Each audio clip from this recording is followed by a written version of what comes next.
Everyone, this is Sheetal Bakre, stock broker and numerologist. कैसे रहेगा आने वाला अगला हफ्ता? क्या क्या चेंजेस होंगे? चिंता भरा रहेगा या फिर एज ऑलवेज जैसे पिछले 2 हफ्ते गए हैं, मार्केट नई हाइस की तरफ मूवमेंट करेगा? Breakout, break down and resistance level, supports level, pivot, bowling points and all lots of resistance, MACD, RSI index, कितने सारे चार्ट्स आप देख चुके हो। बट भी फिर भी प्लानिटरी डायरेक्शन जब ऐड होती है तो यस डेफिनेटली हर हफ्ते की तरह निफ्टी के प्रेडिक्शन इस हफ्ते भी डेफिनेटली आपके लिए बहुत काम के रहेंगे, बहुत इंपॉर्टेंट्स रहेंगे। जिस तरीके से आप मुझे फॉलोअप देते हो कि यस, फीडबैक देते हो कि यस शीतल आपके लेवल्स बहुत अच्छे रहते हैं, तो यस गाइस, ये हफ्ता काफी न्यूज भरा है। काफी अच्छी न्यूज भी है, काफी बैड न्यूज भी है।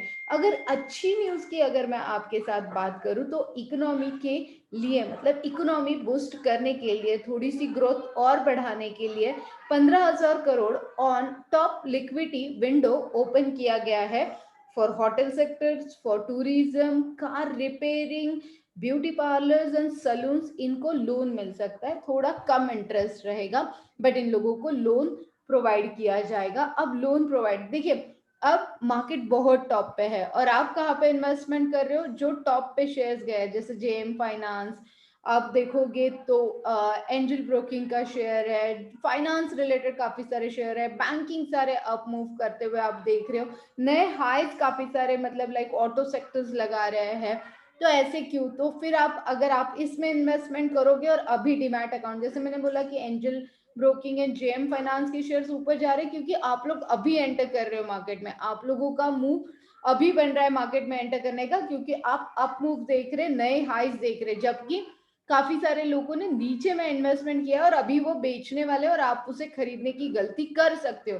तो इस गलती से बचने के लिए मैं आज आपके साथ कुछ सेक्टर्स ऐसे दे रही हूँ कि जिसके ऊपर आप फंडामेंटल स्टडी करो कि कौन से सेक्टर्स बेस्ट है, कौन से सेक्टर्स में कौन से स्टॉक बेस्ट है। जैसे अभी अभी मैंने बहुत सिंपल वे में आपको बता दिया कि फाइनेंस के लिए जो स्मॉल फाइनेंस कंपनीज है, लाइक जैसे पार्लर के लिए, जैसे ब्यूटी सलून्स के लिए, कार रिपेयरिंग के लिए, फिर अगर आप देखोगे होटल एंड रेस्टोरेंट के लिए, तो इसमें कौन सी कंपनी ऐसी है? क्योंकि इन कंपनियों को डेफिनेटली कुछ दिनों में थोड़ा बहुत धक्का बैठा हुआ है, थोड़ा बहुत लॉसेस इनको, थोड़ा बहुत नहीं हम लोग बोल सकते ज्यादा लॉसेस इन कंपनीज को, इन सेक्टर्स को बेयर करने पड़े। तो ऐसे वाले शेयर्स फाइंड आउट करिए, जब मार्केट गिरेगा फिर भी ये स्टॉक ऊपर रहने की कोशिश में लगे रहेंगे। तो जब आपको लग रहा है तो आप ये वाले स्टॉक फाइंड आउट करिए और मुझे भी भेजिए।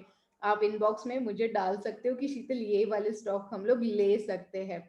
यस डेफिनेटली रेनी सीजन शुरू हो रहा है और यस काफी अच्छा जाएगा रेनी सीजन, ये बताया गया। तो एग्रीकल्चर स्टॉक पे थोड़ा सा ध्यान रखिए, एग्रीकल्चर स्टॉक डेफिनेटली अच्छे रहेंगे। अरे हाँ, एग्रीकल्चर स्टॉक से एक चीज याद में आई कि आपने देखा है लास्ट कुछ दिनों से शुगर सेक्टर चल रहा है। शुगर सेक्टर क्यों चल रहा है, मतलब लाइक क्या मूवमेंट क्यों इतनी बता रहा है?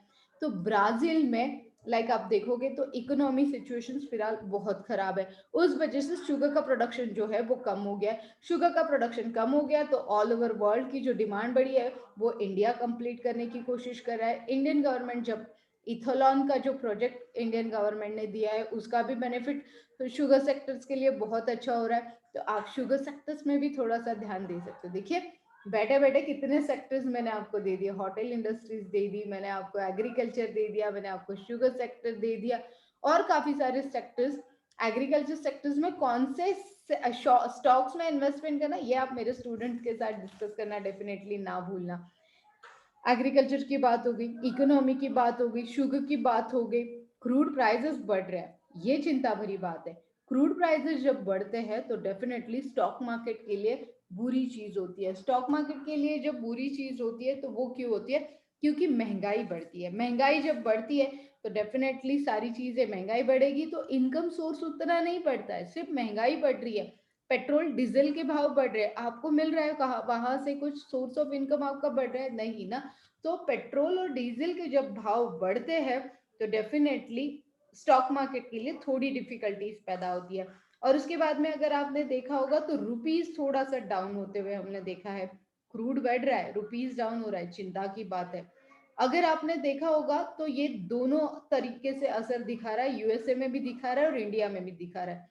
और दोनों कंट्रीज, ग्रोथ करने वाले कंट्रीज में अगर महंगाई बढ़ती है तो स्टॉक मार्केट के लिए थोड़ा सा डिफिकल्ट होता है। और अगर आपने देखा होगा कि जॉब डाटा इंप्रूव तो हुआ यूएसए में, बट नए जॉब्स क्रिएट नहीं हो रहे हैं। जॉब डाटा है वो थोड़ा बहुत इंप्रूव होते हुए हमने देखा, बट नए जॉब जो क्रिएट होने वाले थे वो नहीं हो रहे। ये अगेन चिंता भरी बात है। तो और दो तीन फंडामेंटल न्यूज आप लोगों के साथ शेयर ही कर लेती हूँ। AB finance and Indian hotels ये ऐड हो रहे हैं एफएनओ में। तो आपके लिए और दो तीन नए stock for playing in FNO बहुत बढ़िया है। ऑप्शंस, ऑप्शंस के लिए स्पेशली कल की एक मैंने स्पेशल बैच रखी, क्योंकि काफी सारे मतलब like option is a time decay and delta and open chain and option chains and lots of thing।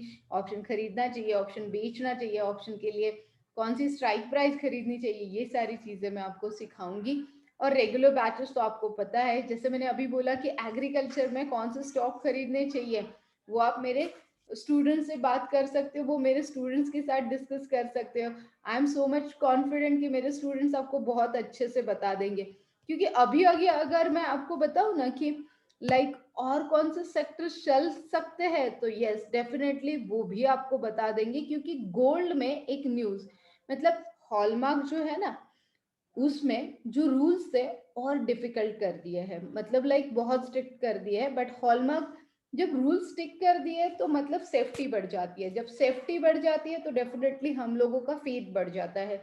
जब फेथ बढ़ जाता है, ट्रस्ट बढ़ जाता है, तो डेफिनेटली हम लोग उस चीजों के बाय करने के लिए डरते नहीं है। तो इसका फायदा किस लोगों को होगा? जो हॉलमार्क वाली ज्वेलरीज बनाते हैं, जैसे तनिष्क और टाइटन की तरफ आप ध्यान दे सकते हो। जो ब्रांडेड ज्वेलरीज बनाने वाले लोग हैं, जो हॉलमार्क का ब्रांड यूज करते हैं, उन कंपनीज की तरफ आप ध्यान देना शुरू कर सकते हो। बात करते हैं सेंसेक्स एंड निफ्टी की।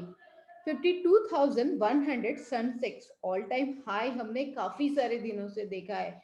फिर 35,291 बैंक निफ्टी, एंड यस 15,670 पे निफ्टी क्लोज हुई है। अब आगे क्या, मतलब 50 डीएनए क्रॉस कर चुकी है, 200 डीएनए क्रॉस कर चुकी है, ब्ला ब्ला ब्ला, कितनी सारी चीजें आप स्टडी करके बैठे हो, कितनी सारी इंफॉर्मेशन आप मुझे भेजते हो, कितनी सारी चीजें आप मुझे पूछते हो। तो यस मेरा आंसर यही है कि स्ट्रैटेजीज बना के काम करिए, मार्केट कहीं पे भी जाने दीजिए, आप सेफर जोन में रहिए और आप सेफर जोन में परफेक्टली पैसे कमाइए। हार्ट बीट्स बढ़ा के मतलब नहीं है, हार्ट रेट बढ़ेगी, लॉस होगा, हॉस्पिटल में 4-5 लाख रुपए जाने से बेटर है 4-5 लाख रुपए की इन्वेस्टमेंट लॉन्ग टर्म के लिए करके रखिए।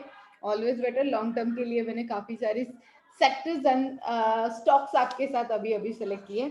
निफ्टी की बात करते हैं, 15,670 पे क्लोज हुई है।